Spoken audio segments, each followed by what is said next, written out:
الحمد لله الذي لم يتخذ ولدا ولم يكن له شريك في الملك ولم يكن له ولي من الذل وكبره تكبيرا. الحمد لله نحمده ونستعينه ونستغفره ونؤمن به ونتوكل عليه ونعوذ بالله من شرور أنفسنا ومن سيئات أعمالنا. من يهده الله فلا مضل له ومن يضلل فلا هادي له. وأشهد أن لا إله إلا الله وحده لا شريك له. وأشهد أن محمدا عبده ورسوله صلى الله عليه وسلم. أرسله بالحق بشيرا ونذيرا بين يدي الساعة. فمن يطع الله ورسوله فقد رشد واهتدى. ومن يعص الله ورسوله فقد ضل وغوى. فإنه لا يضر إلا نفسه ولا يضر الله شيئا. نسأل الله ربنا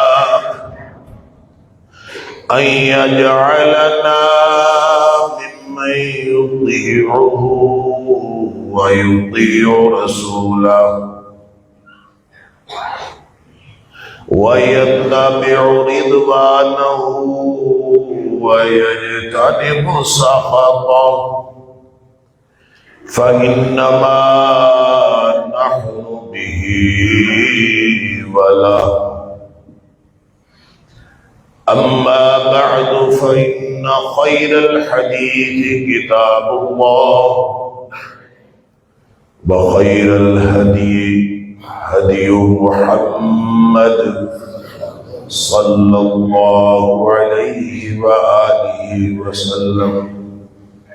وشر الأمور محدثاتها وكل محدثة بدعة وكل بدعة ضلالة وكل ضلالة في النار. اللهم إنا نعوذ بك من النار. فأعوذ بالله السميع العليم من الشيطان الرجيم من همزه ونفخه ونفثه. بسم الله الرحمن الرحيم.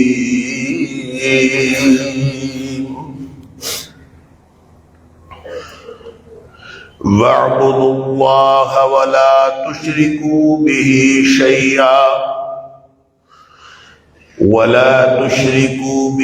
شيئا وبالوالدين إحسانا وبذي القربى واليتامى والمساكين والجار ذي القربى والجار الجنب والصاحب بالجنب وابن السبيل وما ملكت أيمانكم ان اللہ لا يحب من کان مختالا فخورا.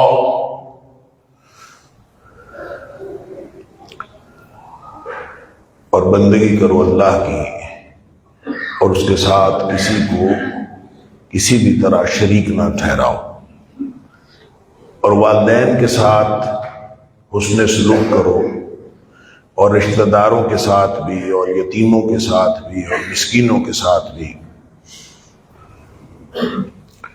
اور جو رشتہ دار ہمسایہ ہے اس کے ساتھ بھی، اور جو اجنبی ہمسایہ ہے اس کے ساتھ بھی، اور جو رفیق سفر یا رفیق زندگی ہے اس کے ساتھ بھی، اور مسافروں کے ساتھ، اور اپنے ماتحتوں کے ساتھ.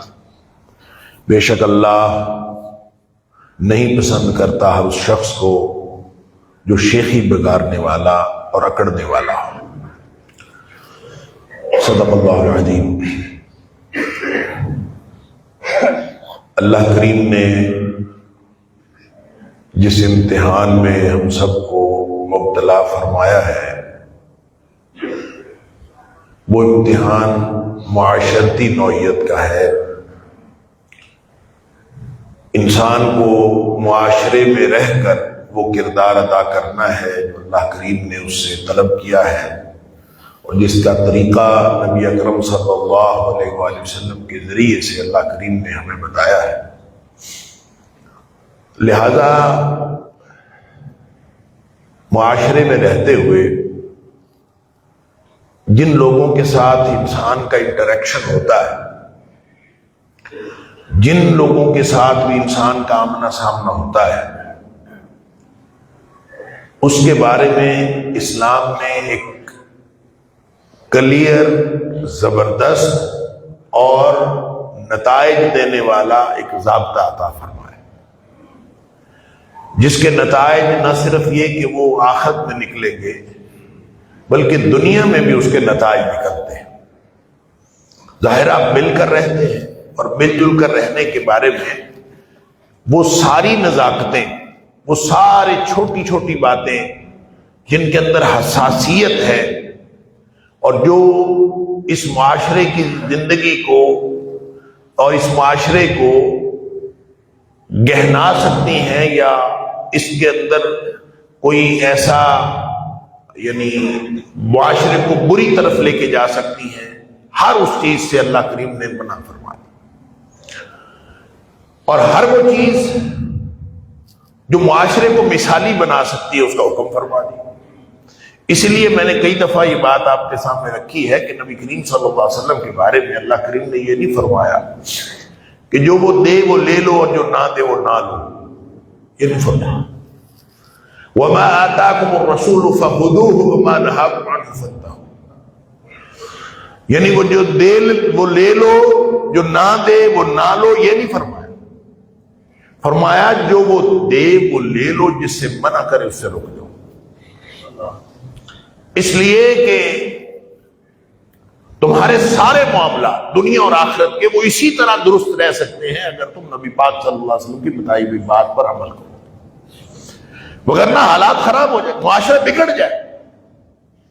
لہذا اس کو بگاڑ سے بچانے کے لیے ایک اوورآل ضابطہ دیا کہ جب بھی کوئی مسئلہ ہو، چھوٹے سے چھوٹا مسئلہ بھی اس کی ایسی حساسیت ہو سکتی ہے، اس کی ایسی نزاکت ہو سکتی ہے کہ وہ پورے معاشرے کو گدلا دے، یا پورے معاشرے کی معاملات جو ہے آپس کا ماحول خراب کر دے. ایسا ہو سکتا ہے. دو مثالیں میں اس کے حوالے سے دے کے پھر وہاں جو ہم والدین کے حوالے سے بات کر رہے تھے میں وہاں پہنچتا ہوں انشاءاللہ. ایک مثال تو وہ ہے کہ نبی اکرم صلی اللہ علیہ وسلم کے پاس حضرت عائشہ صدیقہ رضی اللہ تعالیٰ عنہا نے حضرت صفیہ رضی اللہ تعالیٰ عنہا کے بارے میں غیبت کی تھی.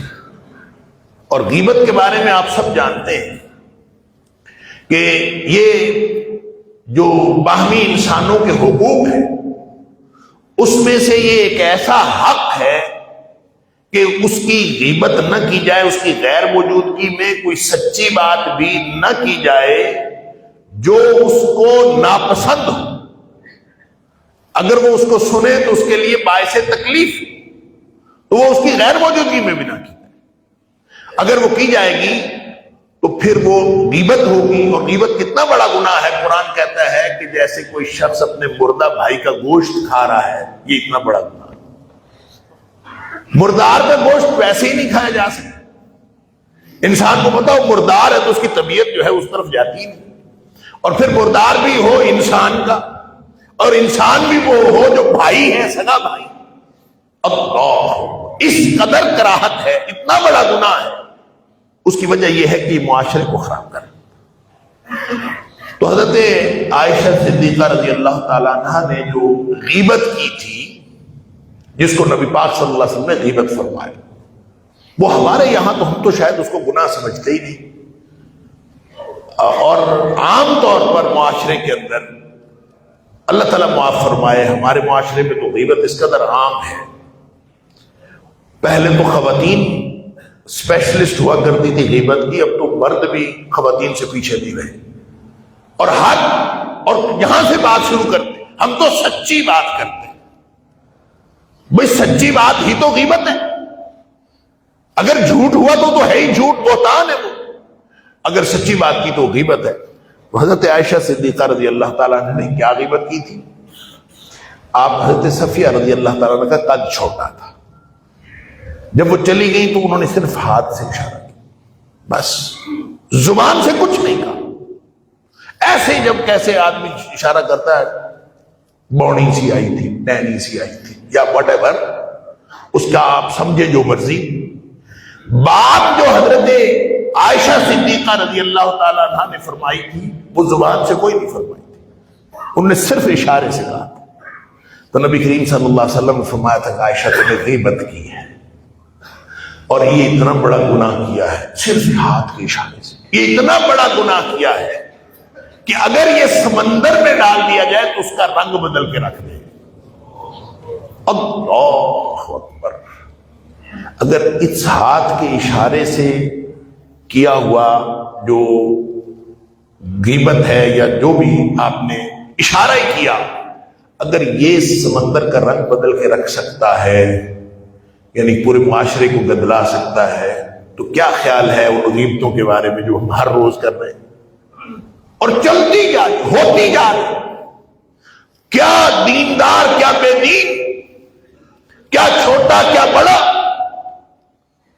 گفتگو کا محور و مرکز وہ ہوتا ہے جو موجود نہ ہو، اس کے بارے میں گفتگو ہو رہی ہے۔ تو جب آپ اس کے بارے میں گفتگو کر رہے ہیں، تعریفیں تھوڑی کر رہے ہیں، تعریف تو کوئی بندہ کسی دوسرے کی کرنا ہی نہیں چاہتا۔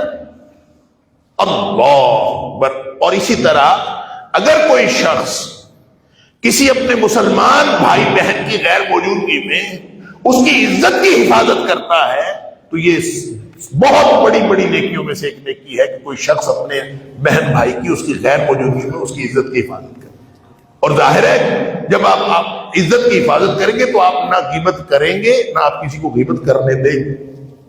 غیبت کرنا بھی گناہ ہے، غیبت سننا بھی گناہ، لہذا سمجھ آ جائے کہ غیبت ہو رہی ہے تو یا تو آپ اس کو منع کر دیں، نہیں منع کر سکتے تو اس مجلس سے اٹھ جائیں۔ کہنے کی بات یہ ہے کہ یہ معاشرے کی وہ حساسیت ہے کہ بعض چھوٹے چھوٹے کام انفرادی ہوتے ہیں، لیکن وہ معاشرے کو گدلا دیتے ہیں، معاشرے کو خراب کر دیتے ہیں۔ اور اسی طرح وہ حدیث وہ بھی آپ نے سنی ہوئی ہے کہ نبی کریم صلی اللہ علیہ وسلم، اس کو مثال کے طور پر ساتھ شامل کر لیجیے، کہ نبی کریم صلی اللہ علیہ وسلم نے فرمایا کہ اگر کوئی آپ کی بہن بیٹی کے رشتے کا پیغام بھیجے، ظاہر ایک نیچرل بات ہے، جس کے گھر میں اللہ تعالیٰ نے بیٹی یا بہن عطا فرمائی ہے، اس کا رشتہ تو کرنا ہے۔ تو اگر کسی نے پیغام بھیجا تو پیغام جس نے بھیجا ہے وہ ایسا شخص ہے کہ اس کے اخلاق اور اس کا دین، وہ دونوں آپ کو پسند ہیں، دین بھی درست ہے، اخلاق بھی درست ہے۔ اس پر اب آپ نے کیا کرنا ہے؟ ہم صلاح مشورہ کرتے ہیں لوگوں سے، اپنے عزیز و اقارب سے یا اپنے آپ سے یا آپس میں میاں بیوی مشورہ کرتے ہیں، ہم کیا کریں؟ تو فرمایا کہ جس کے اخلاق اور دین میں کوئی نقص نہیں ہے، من ترضون دینہ وخلقہ، اس کا اخلاق بھی پسند ہے، دین بھی پسند ہے، تو فرمایا پھر زیادہ سوچنے کی ضرورت نہیں ہے، بچی بالغ ہے، رشتہ اچھا ہے، فزوجوہ، اس کا نکاح کر دو۔ اب یہ ہے کہ باقی جو ساری چیزیں ہیں اس کے علاوہ، اس کا مطلب یہ نہیں ہے کہ وہ دیکھنا گناہ ہے، دیکھ لیں، اور چیزیں بھی دیکھ لیں، لیکن کوئی ایسا بہانہ نہ بنائے جو نہ شریعت میں بہانہ ہے، نہ اخلاق میں بہانہ ہے، نہ برادری میں بہانہ ہے، نہ رواج میں بہانہ ہے۔ بہانے کیا بنتے ہیں؟ ہماری بچی ابھی پڑھ رہی بی اے کرے گی، پھر ہم شادی کریں گے۔ کیوں؟ یہ میری تو بہنوں کی شادیاں بھی بی اے کرنے کے بعد ہوئی تھی، میں اپنی بیٹیوں کی شادیوں میں بی اے کرنے کے بعد کروں گا۔ What does it mean? کیا اس کا مطلب؟ سارا کچھ ٹھیک ہے لیکن ابھی نہیں کرنا، یہ جو ڈیلے کرنا ہے، یہ جو خواہ اس کو انکار کرنا ہے، یہ ہے وہ بات جو انفرادی سطح پر کی جاتی ہے لیکن اجتماعی بگاڑ کا سبب بنتی ہے۔ نبی کریم صلی اللہ علیہ وسلم فرمائے وَإِلَّا تَفْعَلُوهُ، اگر تم نہیں کرو گے نا، ایسے کوئی بہانہ بنا دو گے اور رشتہ نہیں کرو گے، یا آدمی اس خیال سے بھی رہتا ہے کہ ابھی تو بچی چھوٹی ہے، پتہ نہیں کتنے بڑے بڑے رشتے آ جائیں گے، خیر ہے، یعنی کتنی باتیں انسان کے ذہن میں ہوتی ہیں۔ کسی بھی وجہ سے انکار کیا، اللہ اکبر، اندازہ کرے حساسیت کا، سبحان اللہ۔ نبی کریم صلی اللہ علیہ وسلم فرمایا کہ اگر کسی کے ہاں رشتے کی بات چل رہی ہو نا، کسی نے رشتے کا پیغام بھیجا ہوا اور آپ کو معلوم ہو کہ اس نے رشتے کا پیغام بھیجا ہے، تو رشتے کے پیغام کے اوپر پیغام نہ بھیجو، منع فرمایا، اس لیے کہ گھر والے کنفیوز ہو جائیں گے، وہ کمپیریزن کرنا شروع کر دیں گے کہ وہ بہتر یا یہ بہتر۔ اب کسی نے پیغام بھیجا ہے، ان کو فیصلہ کرنے دیں، جب ان کا فیصلہ ہو جائے گا، اگر وہ پازیٹو ہو گیا تو ویل اینڈ گڈ، اگر وہ پازیٹو نہیں ہوا، ان کا آپس میں رشتہ نہیں ہوا، آپ کو پتا چلے کہ وہ ادھر سے جواب ہو گیا، پھر آپ رشتے کا پیغام بھیجیں۔ رشتے کے پیغام کے اوپر پیغام بھیجنا گناہ ہے، اس لیے کہ یہ اندازہ کریں اتنی نزاکتیں اور اتنی حساس باتوں کا خیال دنیا میں کسی اور مذہب نے رکھا، یعنی چھوٹی چھوٹی باتیں جو معاشرے میں گڑبڑ پیدا کر سکتی ہیں ان کا بھی خیال رکھا۔ تو نبی کریم صلی اللہ علیہ وسلم فرمایا وَإِلَّا تَفْعَلُوهُ، اگر کوئی دین اور اخلاق اچھے رکھنے والا اس کا پیغام آیا ہے اور آپ نے کسی بہانہ بنا کے آپ نے رشتہ نہیں کیا، تو فرمایا تَكُنْ فِتْنَةٌ فِي الْأَرْضِ وَفَسَادٌ عَرِيضٌ، زمین میں فتنہ پھیل جائے گا، وَفَسَادٌ عَرِيضٌ، اور بہت بڑا بگاڑ ہوگا، یعنی پورے معاشرے کے اندر بگاڑ پیدا ہو جائے گا۔ کرتوت ایک بندہ کر رہا ہے اور معاشرے پورے کے اندر بگاڑ پیدا ہوگا، اس لیے کہ بعض معاملات ایسے ہوتے ہیں کہ ان کا اثر پورے معاشرے کے اوپر پڑتا ہے۔ اس لیے ہر فرد ہے ملت کے مقدر کا ستارہ، ملتیں جو بنتی ہیں، اقوام جو بنتی ہیں، معاشرے جو بنتے ہیں، وہ افراد سے ہی بنتے ہیں، اور افراد اگر اپنا طرز عمل درست نہیں کرتے تو پھر کبھی بھی معاشرہ درست نہیں ہو سکتا۔ اور پھر یہ بہانہ تو ہمارا بہانہ ہی بہت شاندار ہے، اللہ تعالیٰ معاف فرمائے، میں شاندار انورٹڈ کو معاذ میں کہہ رہا ہوں اس اعتبار سے کہ فلاں یہ کر رہا ہے میں کر لوں گا تو کیا فرق پڑتا ہے۔ یہ ہر ایک نے، ہم نے سارا اپنا ستیہ ناش پورے معاشرے کے اسی وجہ سے کیا کہ لوگ اتنے بڑے بڑے گناہ کر رہے ہیں، میں چھوٹا سا کر لوں گا تو کیا فرق، لوگ یہ کچھ کر رہے ہیں میں اتنا سا کر لوں گا تو کیا ہوگا، تو کیا ہوگا، پورا معاشرہ بگڑ جائے گا اور کبھی بھی وہ پاکیزہ اور مثالی معاشرہ نہیں بن سکتا جس معاشرے کے لیے اللہ اور اس کے رسول صلی اللہ علیہ وسلم نے ہمیں حکم فرمایا ہے۔ تو جو سب سے پہلا انٹریکشن ہوتا ہے وہ والدین کے ساتھ ہوتا ہے، اس لیے والدین کو سب سے پہلے رکھا، ہر جگہ اللہ نے اپنی بندگی کے بعد والدین کو پہلے رکھا، اور والدین کے حوالے سے ہماری گفتگو ہو رہی تھی اور اس میں بہت سارے پہلو ذکر ہوئے، اور یہ پہلو ذکر ہو رہا تھا کہ اللہ نے والدین جس کو دیے ہوں اور اگر وہ بوڑھے ہو جائیں بوڑھے والدین مل جائیں، ایک مل جائے یا دونوں مل جائے، تو یہ تو جنت کا ٹکٹ ہے۔ سبحان اللہ، وہ دونوں بوڑھے مل جائے تو بھی، ایک بوڑھا مل جائے تو بھی، یہ جنت کا ٹکٹ۔ اور پھر تو اس کو جنت کما لینی چاہیے نا، اس لیے کہ پھر بھی اگر وہ جنت نہیں کماتا، کیسے جنت کمانی ہے اس کا طریقہ قرآن نے آغاز کر دیا، باقی نبی پاک صلی اللہ علیہ وسلم نے بتا دیا۔ قرآن کہتا ہے کہ ان کے لیے وَخْفِضْ لَهُمَا جَنَاحَ الذُّلِّ مِنَ الرَّحْمَةِ، ان کے سامنے اپنے خدمت کا بازو جھکا دو مہربانی کے جذبات کے ساتھ، یعنی خدمت کرنی ہے اور خدمت ناگواری سے نہیں کرنی، ذرا بھی ناگواری کے جذبات نہ ہو۔ اللہ اکبر، من الرحمہ، وَخْفِضْ لَهُمَا جَنَاحَ الذُّلِّ مِنَ الرَّحْمَةِ، ان کے لیے خدمت کا بازو جھکا دے رحمت کے جذبات کے ساتھ، کہ جب بھی والدین کی نگاہ پڑے تو ان کو سمجھ آئے کہ میرا بیٹا میری خدمت کر کے یا میری بیٹی میری خدمت کر کے خوشی محسوس کر رہے۔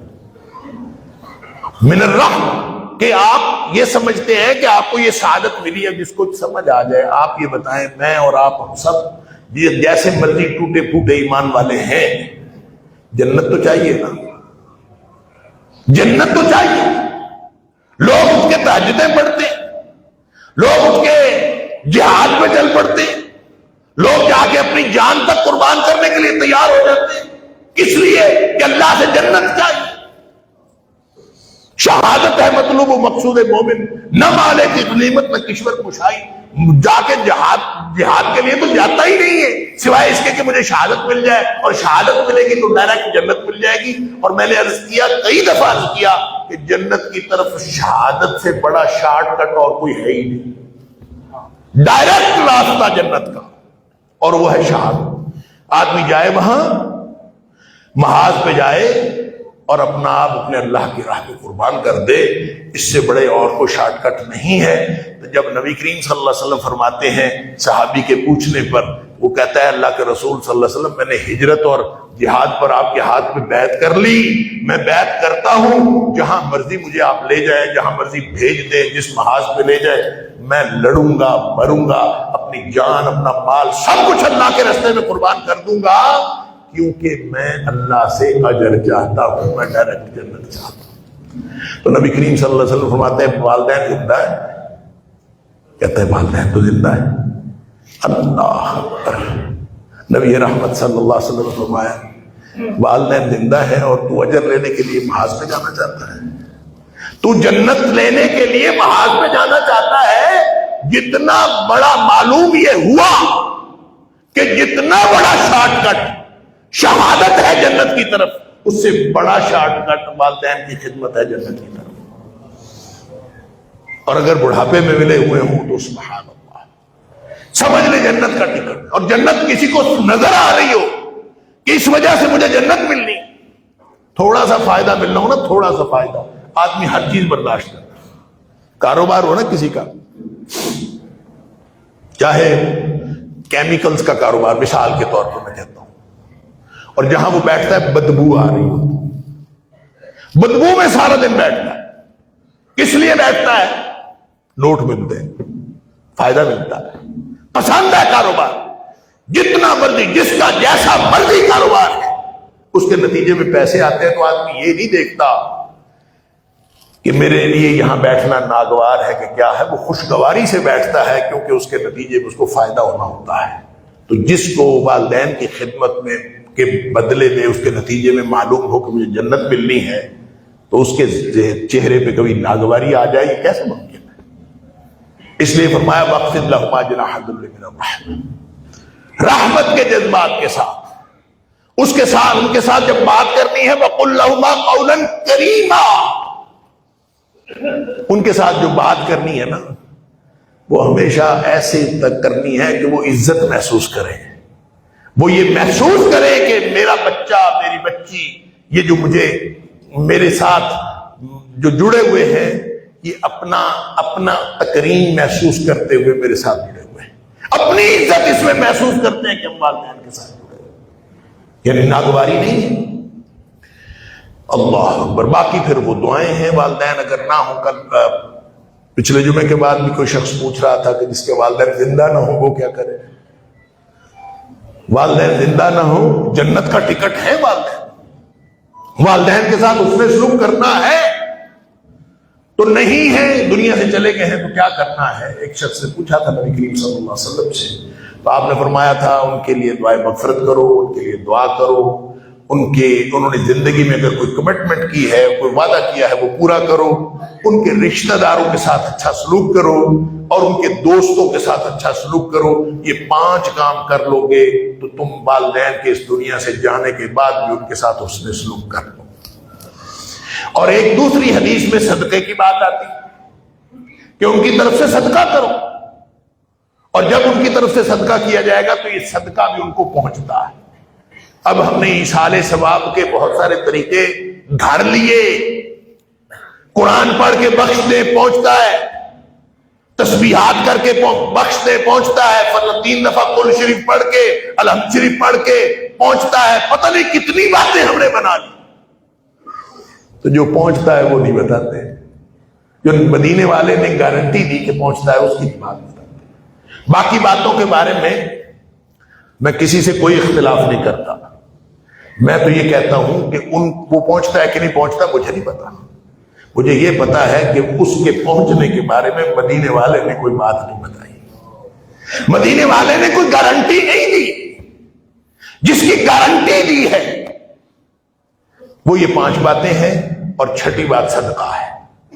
صدقہ کرے تو وہ والدین کو پہنچتا ہے، وہ جس شکل میں بھی کرے، وہ آپ کسی کو کوئی مسجد بنوا دی، کوئی مسجد کے لیے کوئی چیز رکھوا دی، کوئی قرآن مجید خرید کے رکھ دیا، کوئی مصلا بچھا دیا، کوئی نلکا لگوا دیا، کوئی کام بھی کرے، وہ جب تک چلتا رہے گا والدین کو ثواب پہنچتا رہے گا۔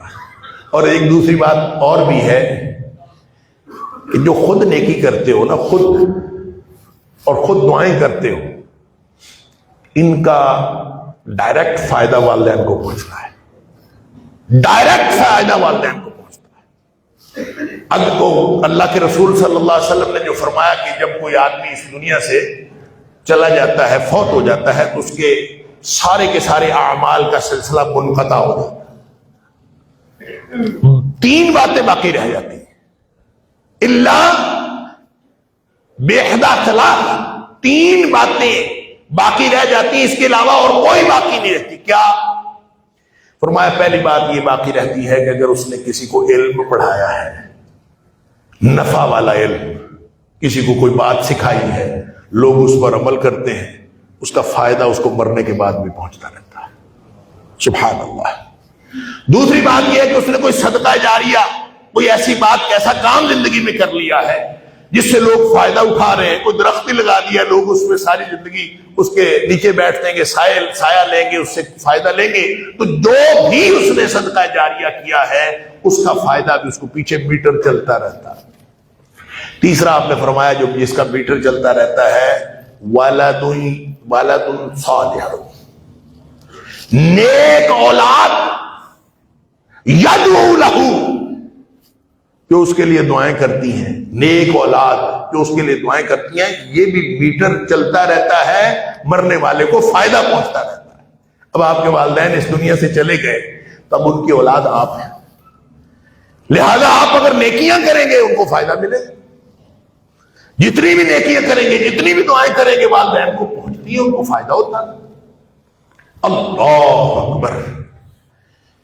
ایک حدیث میں آتا ہے کہ نبی کریم صلی اللہ علیہ وسلم، حضرت عائشہ صدیقہ رضی اللہ تعالیٰ عنہ فرماتی کہ نبی کریم صلی اللہ علیہ وسلم فرمایا میں جنت میں گیا تو میں نے ایک آواز سنی، کوئی آدمی قرات کر رہا تھا، تلاوت کر رہا تھا، تو میں نے پوچھا یہ کون قرآن پڑھ رہا ہے؟ جنت میں قرآن پڑھنے کی آواز نبی پاک صلی اللہ علیہ وسلم نے سنی۔ آپ فرماتے ہیں یہ قرآن کون پڑھ رہا ہے؟ فرشتوں نے بتایا نبی اکرم صلی اللہ علیہ وسلم کو کہ یہ حارثہ بن نعمان ہے رضی اللہ تعالیٰ عنہ۔ حارثہ بن نعمان، اب حارثہ بن نعمان تو زندہ تھے، وہ تو ابھی فوت نہیں ہوئے، تو ان کی قرات کی آواز جنت میں کیسے آ رہی ہے؟ نبی کریم صلی اللہ علیہ وسلم حضرت عائشہ صدیقہ رضی اللہ تعالیٰ عنہا فرماتی ہیں نبی اکرم صلی اللہ علیہ وسلم نے یہ بات بتائی کہ حارثہ بن نعمان کی آواز آ رہی تھی، ان کی قرات کی آواز، قرآن ادھر پڑھ رہا تھا، آواز اوپر آ رہی تھی جنت میں، تو فرماتی ہیں کہ نبی پاک صلی اللہ علیہ وسلم نے فرمایا کذالک البر، کذالک البر، نیکی یہ ہوتی ہے اور حسن سلوک یہ ہوتا ہے۔ اور دوسری حدیث میں آتا ہے کہ یہ اس وجہ سے ہوا کہ حارثہ بن نعمان کان من ابر الناس بوالدیہا، وہ اپنے والدین کے ساتھ یا اپنی والدہ کے ساتھ سب سے زیادہ حسن سلوک کرنے والے، والدین کے ساتھ حسن سلوک کیا تو یہاں قرآن پڑھنے کی آوازیں جنت میں آ رہی ہیں، ڈائریکٹ جنت، اللہ اکبر۔ لہذا والدین فوت ہو گئے ہیں یا والدین موجود ہیں، قدر کرے، یہ جنت کا ٹکٹ ہے، اور جس کو بڑے والدین مل جائیں سبحان اللہ، وہ تو ہے ہی جنت کا ٹکٹ، اور جس نے یہ جنت کا ٹکٹ ضائع کر دیا، اللہ اکبر۔ نبی کریم صلی اللہ علیہ وسلم نے فرمایا راغمان فہو، راغمان فہو، راغمان فہو، اس کی ناک خاک آلود ہوئی، وہ ذلیل ہو گیا، وہ رسوا ہو گیا۔ اللہ کے رسول صلی اللہ علیہ وسلم کون؟ فرمایا جس کو والدین ملے یا ان میں سے کوئی ایک ملا، ثم لم يدخل الجنہ، یہ پھر بھی جنت میں نہیں جا سکتا۔ والدین کے ہوتے ہوئے، اور لوگ دعائیں کرانے پھر رہے ہوتے ہیں، وہاں جا کے دعا کرا آتے ہیں، وہاں جا کے دعا کرا آتے ہیں، کوئی بابا مل جائے، کوئی چاچا مل جائے، کوئی بزرگ مل جائے، کوئی داڑھی والا مل جائے، کوئی گدی نشین مل جائے، کوئی ادھر والا مل جائے، کوئی ادھر والا، دعائیں کرانے کے لیے۔ والدین گھر میں بیٹھے ہیں،